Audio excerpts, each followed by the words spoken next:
নতুন কিছু রাজনৈতিক দলের জন্ম হয়েছে, আমি স্বাগত জানাই। বাংলাদেশ 18 কোটি 20 কোটি লোকের দেশে দু একটা নতুন রাজনৈতিক দল হবে। বিএনপি এই সমস্ত কত ওই বলে ওই হাতি ঘোড়া গেল তল, গাধা বলে কতজন। বিএনপি 80-79 সালে বিএনপির জন্ম। বিএনপির জন্মের পর থেকেই বারবার শুনে এসতেছি বিএনপি ধ্বংস হয়ে গেছে, খালেদা জিয়া মারা যাচ্ছে, জিয়াউর রহমানকে হত্যা করা হয়েছে, আমাদের প্রিয় আরাফাত রহমান কোকোকে হত্যা করা হয়েছে, আমাদের প্রিয় নেতা তারেক রহমানকে হত্যা করার ষড়যন্ত্র হয়েছে। বাংলাদেশের কোন রাজনৈতিক দলের নেতাদের নিয়ে এত ষড়যন্ত্র হয় নাই কেন? এই জিয়াউর রহমান প্রথম বলেছিলেন, প্রথম বাংলাদেশ আমার শেষ বাংলাদেশ। এই বাংলাদেশটা তার কাছে ছিল প্রথম, এবং মৃত্যুর দরজায় দাঁড়িয়েও উনি বলেছিলেন এই আমার বাংলাদেশ।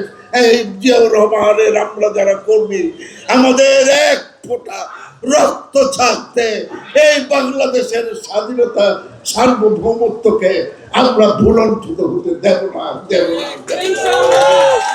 ওয়ালটন এখন দেশের সীমানা পেরিয়ে পৌঁছে গিয়েছে 50টিরও বেশি দেশে। ওয়ালটন, ঘরে ঘরে বিশ্বজুড়ে। বন্ধুরা আমার, আজকে যারা ছাত্র দল করে তারা এমন একটি ঐতিহ্যবাহী সংগঠনের উত্তরসূরি, যেই সংগঠন কোন স্বৈরাচারের কাছে মাথা নত করে নেই। সেই ছাত্র দলের কর্মীরা যতদিন জীবিত থাকবে বিএনপিকে কেউ পদানত করতে পারবে না, পারবে না এবং পারবে না।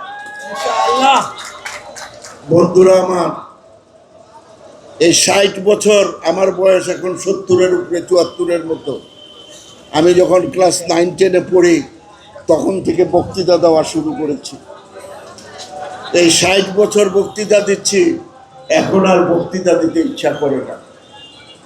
দুঃখ প্রাক্রান্ত হয়ে যায় যখন ওই 5ই আগস্টের পরে দেখি আমাদের দলের কিছু নেতা, আমাদের কিছু বন্ধু এই স্বৈরাচারী পতিত স্বৈরাচারীদের, অতীতের আওয়ামী লীগের যে পতিত সরকারের যারা দুষ্কৃতিকারী আছে তাদেরকে এই দলের অভ্যন্তরে তাদেরকে প্রবেশ করানোর জন্য তারা অভ্যন্তরে চেষ্টা করছে, এই দলকে ধ্বংস করার চক্রান্ত করছে।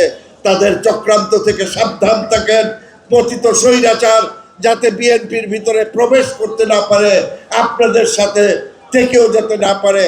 আর যে সমস্ত নেতারা এই সমস্ত পতিত স্বৈরাচারের অর্থকে বা তাদের সাথে মিলে বিএনপির ভিতরে এটা করতে চায়, তাদেরকে চিহ্নিত করেন। এই মোহাম্মদপুরে বিশেষ করে আমি আপনাদেরকে বললাম, চিহ্নিত করেন। তাদেরকে প্রতিরোধ না করতে পারলে আমরা ক্ষমতায় যেতে পারবো না।